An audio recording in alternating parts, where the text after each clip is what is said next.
تقدیر هرگز نمیشه جنگی.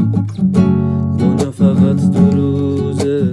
ای خدا ای خدا ای خدا.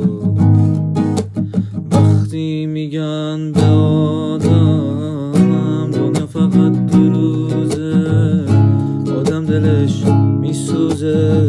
ای خدا ای خدا ای خدا. با سرنوشت و تقدیر هرگز نمیشه جنگی.